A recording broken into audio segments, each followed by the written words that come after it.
दोस्तों बहुत से लोग मुझसे पूछते हैं कि हमारे साइट पे हमने मास कंक्रीट किया है, यानी कि राफ्ट कास्टिंग किया है, फुटिंग कास्टिंग किया है। उसमें हमने थर्मोकपल ये डिवाइस इंस्टॉल किया था ताकि हम टेम्परेचर को मॉनिटर करते रहे। और फिर हमारे साइट पे टेम्परेचर का जो लिमिट था वो 70 डिग्री सेल्सियस या 72 डिग्री सेल्सियस था, जो एक्सीड होके 72.6 हो गया या फिर थोड़ा सा ज्यादा हो गया, 74 डिग्री सेल्सियस हो गया, वगैरह वगैरह।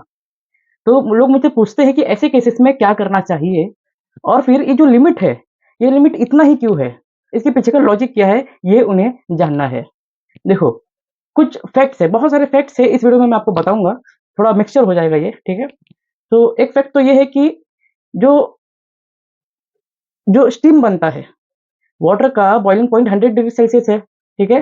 तो अगर कंक्रीट का जो हीट है, जो हीट इंड्यूस होता है, अगर वो 100 डिग्री सेल्सियस का हो जाएगा, तो फिर वाटर जो है उसमें वो बॉयल होने लगेगा। बॉयल होने से वो स्टीम में कन्वर्ट होने लगेगा।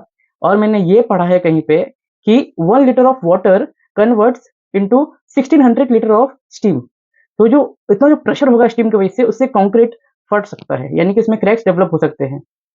बट लोग कहते हैं कि जो टेम्परेचर ज़्यादा होने से क्या होता है, थर्मल श्रिंकेज होता है, यानी कि थर्मल स्ट्रेसेस क्रिएट होते हैं, जिसकी वजह से जो वेरिएशन होता है कोर का टेम्परेचर का, फिर जो आउटर सरफेस जो है, जो टॉप सरफेस होता है, इन दोनों में जो डिफरेंसेस है टेम्परेचर का, अगर वो 20 डिग्री सेल्सियस से ज़्यादा है, फिर वो थर्मल स्ट्रेस क्रिएट होता है, फिर क्रैक्स आते हैं। लोग इतना ही हमें बताते हैं, ठीक है। बट ये जो थर्मल डिफरेंसेस जो क्रिएट होते हैं, इससे हमें ये पता नहीं चलता है कि जो लिमिट है 72 डिग्री सेल्सियस, ये 72 ही क्यों, या फिर कहीं कहीं पे 70 से लेकर 75 जो होता है, ये इतना ही लिमिट क्यों है। तो इसके पीछे का रीजन आज मैं इस वीडियो में बताऊंगा। देखो, राफ्ट में जो क्रैक्स आते हैं वो सिर्फ एक ही रीजन से नहीं आते, मतलब जो मैंने थर्मल स्ट्रेस जो मैंने बताया सिर्फ इसी वजह से नहीं आते, एक और रीजन से भी आता है। वो रीजन है डिलेड एट्रिंजाइट फॉर्मेशन। जी हाँ, आपने सुना होगा कि जो एट्रिंजाइट होता है वो दो तरीके का होता है। एक नॉर्मल एट्रिंजाइट होता है और एक सेकेंडरी एट्रिंजाइट होता है, जिसे हम डिलेट एट्रिंजाइट कहते हैं। जो नॉर्मल एट्रिंजाइट होता है वो स्टेबल नेचर का होता है। एक्चुअली होता क्या है, जैसे कि हमें पता है कि जो सॉलिड होता है उसे हम लिक्विड में कन्वर्ट कर सकते हैं, उसे हीट देके, फिर लिक्विड को हीट करके हम गैस में कन्वर्ट करते हैं। और कुछ ऐसा भी होता है, नेफ्थलीन बॉल हो गया, जो डायरेक्ट सॉलिड से गैस बनता है। जो केमिकल रिएक्शन होता है सॉल्यूशंस के अंदर, जब केमिकल रिएक्शंस होते हैं लिक्विड सॉल्यूशंस के अंदर, जब केमिकल रिएक्शन होता है, उन रिएक्शन से अगर कोई सॉलिड चीज बनता है, उसे प्रेसिपिटेट कहते हैं, ठीक है। तो जो एट्रिंजाइट होता है वो प्रेसिपिटेट होता है। एट्रिंजाइट क्या होता है, एट्रिंजाइट बाय प्रोडक्ट होता है। आपको पता है कि सीमेंट कभी भी 100% हाइड्रेशन सीमेंट का नहीं होता, 60% या 65% इतना ही हाइड्रेशन होता है, ठीक है। बट क्या आपको पता है कि 60 या 65% ही क्यों होता है। मान लो कि एक सीमेंट का पार्टिकल है, तो जो हाइड्रेशन होता है वाटर के साथ रिएक्ट होके, ये इस सीमेंट के सिर्फ आउटर सरफेस पे ही होगा, ठीक है। आउटर सरफेस पे होगा, फिर पेनिट्रेट होकर थोड़ा और इनर सरफेस पे होगा, ठीक है। तो लास्ट में क्या होता है, जो कोर होता है ना, कोर, इस सीमेंट पार्टिकल का जो कोर होता है, वो कोर अनहाइड्रेटेड रह जाता है, वो कोर अनहाइड्रेटेड रह जाता है, ठीक है। तो यही एक रीजन है कि सीमेंट कभी भी 100% हाइड्रेट नहीं होता। इसके पीछे का लॉजिक ये है कि उसका सिर्फ पेरीफेरी या फिर आउटर सरफेस ही रिएक्ट हो पाता है, इसका जो कोर है वो अनहाइड्रेटेड रह जाता है। यही एक रीजन है कि क्यों सीमेंट कभी भी 100% हाइड्रेट नहीं होता। तो जब C S H gel 100% form नहीं होता, अगर ये खाली 60 से 65% ही होते हैं, तो 35 से 40% क्या होता है, वो क्या होता है, उसमें 20 से 25% कैल्शियम हाइड्रोक्साइड फॉर्म होता है, और लगभग 15% एट्रिंजाइट फॉर्म होता है। तो जो हम सप्लीमेंट्री यूज करते हैं, जैसे कि फ्लाई हो गया, अल्कोफाइन हो गया, जीजीबीएस हो गया, या फिर जो भी वगैरह वगैरह कुछ हो गया, माइक्रोसिलिका हो गया, ये सब इसी कैल्शियम हाइड्रोक्साइड से रिएक्ट होके फिर से एक C S H gel form करता है। फिर क्या होता है, जो ओवरऑल वॉल्यूम है सी एस एच जेल का वो बढ़ जाता है, ठीक है। इस तरीके से हम जो बाई प्रोडक्ट होता है कैल्शियम हाइड्रोक्साइड, उसे हम यूटिलाइज कर लेते हैं।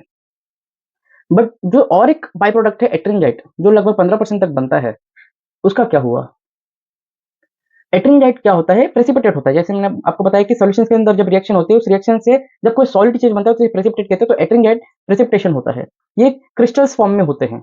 इसके ऊपर मैंने एक वीडियो भी बनाया था, जिसमें मैंने दिखाया था एक पिक्चर में कि क्रिस्टल्स या फिर ये जो एट्रिंजाइट है वो दिखते कैसे हैं। अभी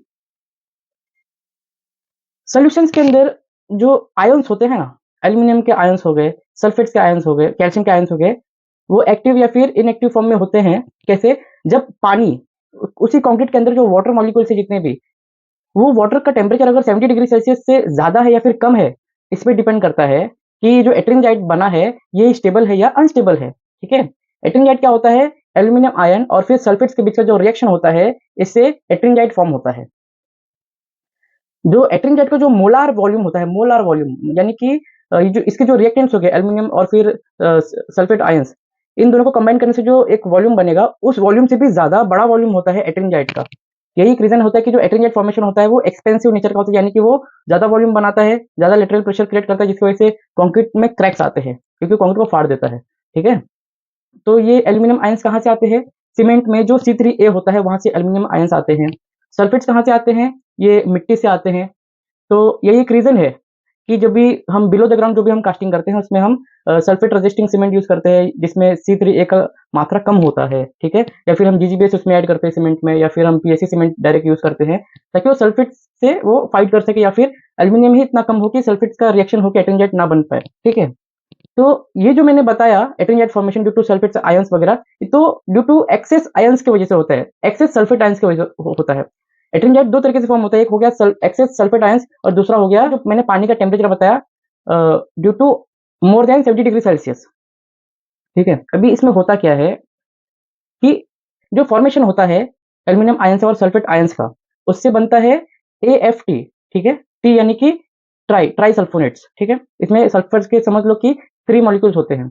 बट जब पानी का टेम्परेचर इनिशियल स्टेज की मैं बात कर रहा हूँ, कास्टिंग करने के इनिशियल स्टेजेस की मैं बात कर रहा हूँ, इनिशियल स्टेजेस में जब कंक्रीट का टेम्परेचर 70 डिग्री सेल्सियस से ज्यादा हो जाता है तो फिर उस गर्म पानी की वजह से ना जो कंपाउंड बन चुका है ये AFT, ये डिफ्यूज होने लगता है, ये डिसॉल्व होने लगता है। इसमें से जो आयंस है अब वो अनस्टेबल हो जाते हैं, अब वो कंपाउंड में से निकल के अब वो पानी में घूमते रहते हैं, ये अनस्टेबल हो जाते हैं। तो जो AFT था ट्राइसल्फोनेट्स, अब ये डिफ्यूज होके अब ये मोनोसल्फोनेट्स बन जाते हैं, यानी कि सिंगल मॉलिक्यूल ऑफ सल्फेट्स वाले। ठीक है, तो ये जो मोनोसल्फेट्स बन गए, बाद में जब पानी ठंडा होता है ना, जब पानी ठंडा होता है तो जो डिफ्यूज हुए थे वो आयंस फिर से इसी मोनोसल्फेट वाले से रिएक्ट होते हैं और फिर से ये ट्राइसल्फेट्स बना देते हैं। अब ये AFM से अब ये AFT फिर से बन जाता है। तो क्योंकि ये AFT सेकेंड टाइम बना है इसलिए इसे सेकेंडरी एट्रिंजाइट फॉर्मेशन भी कहते हैं। बट अब ये लेट हो चुका है, पानी का टेम्परेचर पहले बढ़ गया, फिर ये मोनो में कन्वर्ट हो गया, पानी का टेम्परेचर घट गया, अभी फिर से रिएक्ट होकर ट्राई में कन्वर्ट हो गया, तो अभी बहुत लेट हो चुका है, इसलिए इसे डिलेड एट्रिंजाइट फॉर्मेशन भी कहते हैं। और जैसे कि मैंने आपको पहले ही बताया था, जो एट्रिंजाइट होता है इसका मोलर वॉल्यूम बहुत ज्यादा होता है, जिसकी वजह से ये एक्सपेंसिव नेचर का होता है, ये स्वेल होता है, जिसकी वजह से ये प्रेशर क्रिएट करता है कंक्रीट के अंदर ही, और जिसकी वजह से क्रैक्स डेवलप होते हैं। तो आज मैंने आपको यह बताया कि क्यों कंक्रीट का टेम्परेचर 70 से लेकर 75 डिग्री सेल्सियस से ज्यादा नहीं होना चाहिए। उसके पीछे का कारण दो होता है, एक तो थर्मल श्रिंकेज जो होता है, थर्मल स्ट्रेसेस क्रिएट होता है, दूसरा डिलेड एट्रिंजाइट फॉर्मेशन जो बहुत से लोगों को नहीं पता होता है। क्या आपको ये पहले से पता था? पता था तो कमेंट बॉक्स में जरूर बताएं। और अगर मेरे इस कंटेंट में कोई करेक्शन है तो फिर आप कमेंट बॉक्स में बता सकते हो। अगर आपको अपनी तरफ से कुछ ऐड करना है तो भी आप बता सकते हो। और अगर मेरा वीडियो आपको अच्छा लगा हो तो आप प्लीज मुझे आप यूट्यूब पे लाइक करें, शेयर करें, सब्सक्राइब करें, लिंक्डइन पे और इंस्टाग्राम पे फॉलो करें और अपने दोस्तों के साथ शेयर करें। जैसे कि मैं कहता हूँ, no something different, no civil engineering with Kundan.